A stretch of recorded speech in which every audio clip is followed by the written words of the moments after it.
Muy buenas tardes tengan todos ustedes. Hoy yo les voy a hablar sobre el tema del conductismo.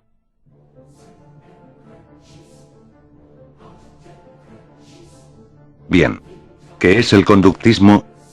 Bueno, repasando un poco, el conductismo es un enfoque de la psicología que se inició en Estados Unidos a principios del siglo XX. Sus seguidores buscaban desarrollar teorías acerca del comportamiento de un organismo sin referencia a lo que podría estar pasando en la mente del mismo. Esto quiere decir que solo se interesa por el comportamiento observable del organismo y no por cómo se llegó a dar la conducta. La teoría conductista, desde sus orígenes ha intentado hacer un estudio totalmente empírico de la misma y queriendo controlar y predecir esta conducta. Su objetivo es conseguir una conducta determinada, para lo cual analiza el modo de conseguirla. Algunos de sus principales autores fueron Iván Petrovich Pavlov, Burrus Frederick Skinner y John Broadus Watson. Algo interesante es que, como sabemos, Iván Petrovich Pavlov fue el exponente principal del conductismo, pero en realidad el descubrimiento trascendental de Pavlov fue el reflejo condicionado. La base de este enfoque es un producto accidental de su estudio de la digestión con el cual ganó el premio Nobel. Iván Petrovich Pavlov nació en Rusia el 14 de septiembre de 1849 y murió en San Petersburgo el 27 de febrero de 1936. Tras terminar el doctorado en 1883, amplió sus estudios en Alemania, donde se especializó en fisiología intestinal y en el funcionamiento del sistema circulatorio. En 1890 obtuvo la plaza de profesor de fisiología en la Academia Médica Imperial y fue nombrado director del Departamento de Fisiología del Instituto de Medicina Experimental de San Petersburgo. En la siguiente década centró su trabajo en la investigación del aparato digestivo y el estudio de los jugos gástricos, trabajos por los que obtuvo el Premio Nobel de Fisiología o Medicina en 1904. Pavlov es conocido sobre todo por formular la ley del reflejo condicionado, que desarrolló entre 1890 y 1900, después de que su ayudante, Twinger, observara que la salivación de los perros que utilizaban en sus experimentos se producía ante la presencia de comida o de los propios experimentadores, y luego determinó que podía ser resultado de una actividad psíquica. Realizó el conocido experimento consistente en hacer sonar una campana justo antes de dar alimento a un perro, llegando a la conclusión de que, cuando el perro tenía hambre, comenzaba a salivar nada más oír el sonido de la campana. Ahora veamos a Burrus Frederick Skinner. Burrus Frederick Skinner nació el 20 de marzo de 1904 en la rural Susquehanna, Pensilvania, murió el 18 de agosto de 1990. Skinner fue un psicólogo y autor norteamericano. Condujo un trabajo pionero en psicología experimental y defendió el conductismo, que considera el comportamiento como una función de las historias ambientales de refuerzo.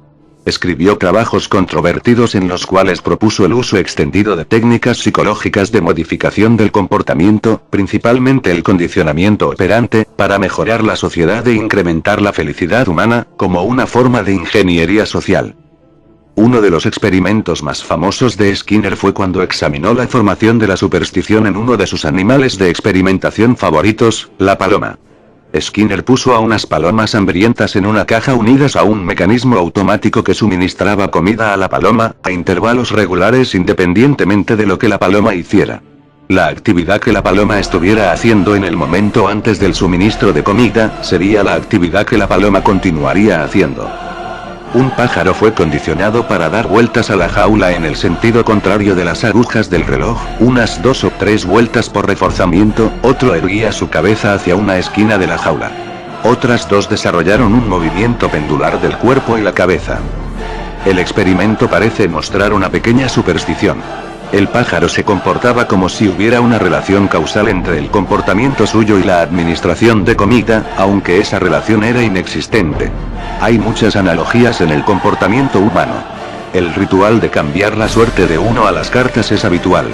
Unas pocas conexiones accidentales al azar entre un ritual y consecuencias favorables son suficientes para establecer un mantenido comportamiento a pesar del hecho de que no haya reforzamiento causal. Estos comportamientos no tienen efecto real sobre la suerte de un sujeto, justo como en el caso donde la paloma era alimentada independientemente de su conducta. Sin embargo, las conclusiones de estos experimentos han sido criticadas.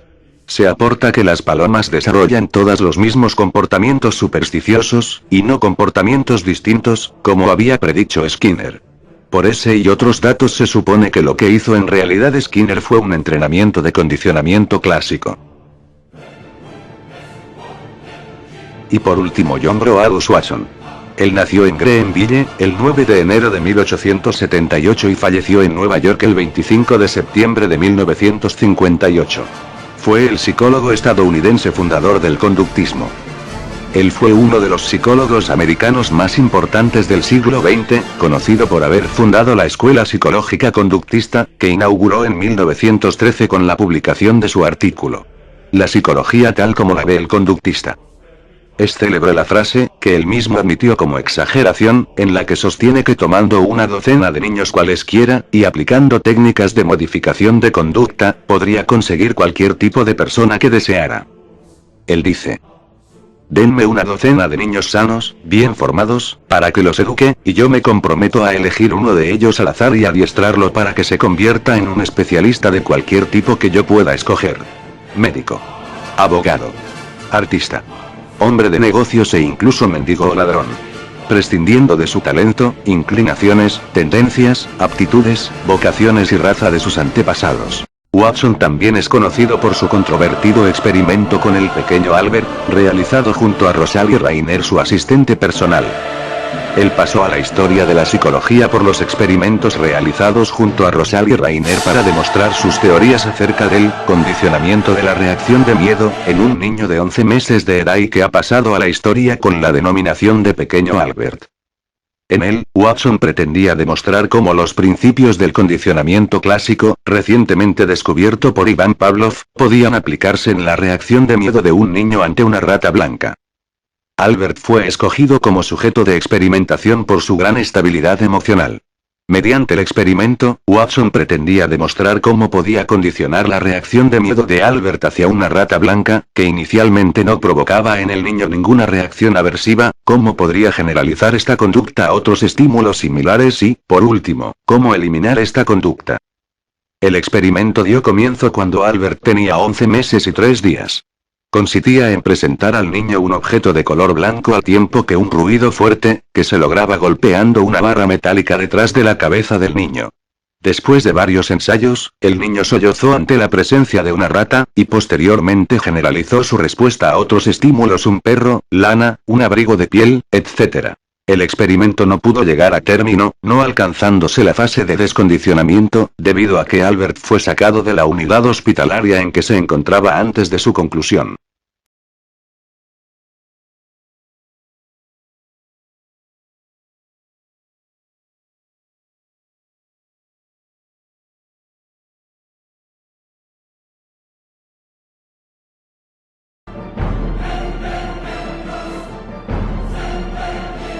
Uno de los aspectos más relevantes a destacar de los modelos conductistas aplicados a la educación es, sin duda, la relevancia que se le brinda al estudio del aprendizaje y la aplicación de las metodologías conductistas a este ámbito.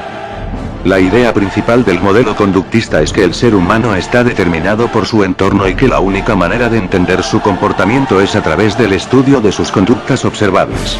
Este último elemento es de vital importancia, pues los teóricos conductistas le dan un peso considerable al empleo del método científico, es decir, para ellos la posibilidad de medir lo que se estudia les permite trabajar de forma experimental y comprobar sus teorías de manera objetiva. Visto de este modo, todos aquellos elementos relacionados con los procesos mentales, emocionales y sentimentales, que se solían analizarse con métodos introspectivos, no son válidos para ellos. En otras palabras, lo que pensamos y sentimos no determinan la manera en la que actuamos, solamente respondemos a estímulos y condicionamientos provenientes del exterior, los cuales pueden ser más fácilmente medibles, por lo que la única realidad en la que podemos ser estudiados es dentro del mundo material. Ya que la conducta humana es algo que puede observarse, medirse y condicionarse, es posible predecirla, controlarla y manipularla. Por esta razón la mayor parte de los estudios de la psicología conductista están dirigidos a este objetivo, saber de qué manera se puede obtener un cambio de conducta, a través de modificaciones en los estímulos, las condiciones, el entorno, etc. Los principales representantes de esta corriente, como ya los vimos, son Iván Petrovich Pavlov, John Broadus Watson. Burrus Frederick Skinner. Aunque actualmente hay muchos estudiosos que se dedican al estudio y desarrollo de teorías conductistas, estos autores se consideran los pioneros y exponentes más importantes de este enfoque. Ya que el aprendizaje es visto como un proceso de modificación de la conducta, esencial en el desarrollo del ser humano, el conductismo le presta especial atención, pues es una excelente forma de descubrir cómo es que un individuo puede adquirir conocimientos nuevos y comportarse de distinta manera a partir de su interacción con el entorno. Gracias a los estudios realizados en este ámbito, se fueron generando metodologías, modelos, estrategias y técnicas aplicables al ámbito educativo y basadas en los principios conductistas y que, según la teoría, permiten controlar ciertos factores que permiten que ciertas respuestas deseables en el estudiante ocurran con frecuencia en el futuro y que, finalmente, encuentre los mecanismos que le permitan responsabilizarse de su proceso y aplicarlo en distintos contextos. Evidentemente, para muchos, la deficiencia de este modelo radica en su rigidez y en el hecho de eliminar del mapa la comprensión de los procesos internos del ser humano, que permiten evaluarlo desde una perspectiva más cualitativa que cuantitativa. Además de que el modelo lineal causa, efecto, estímulo, respuesta, no siempre funcionan para el análisis de la conducta humana, pues esta es muy compleja. Por otra parte, las aportaciones también son relevantes, pues a partir del surgimiento del modelo conductista, el contexto retomó un papel importante en el entendimiento y explicación del comportamiento, pues indudablemente el ser humano no puede vivir ni desarrollarse aislado de este. Resulta evidente que para la educación este es un aspecto fundamental, pues el aprendizaje es un proceso que se da en sociedad y en un ambiente definido, por lo que no se puede descartar su análisis.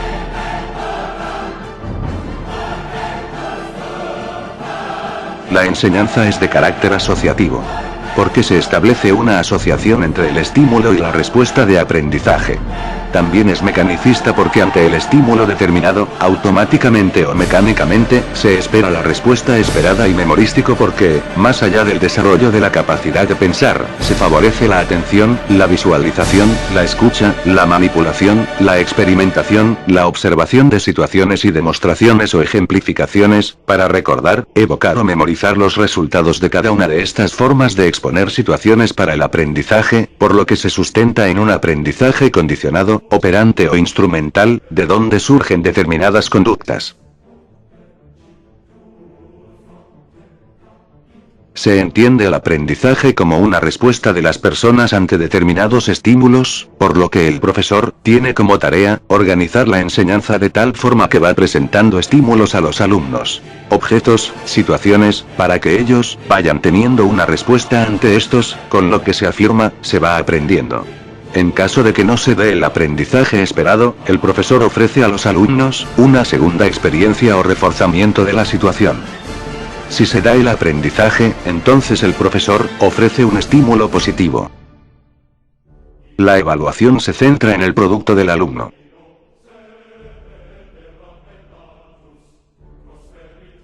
Puede definirse el aprendizaje como un cambio en la conducta relativamente permanente, que ocurre como resultado de la experiencia. Esta definición proporciona un dato muy importante: el aprendizaje se da por medio de la experiencia, lo que excluye otras fuentes de aprendizaje que podrían llamarse innatas. Así pues, dichas experiencias pueden darse a través del contacto con un material didáctico, la televisión, interacción alumno-maestro, etc.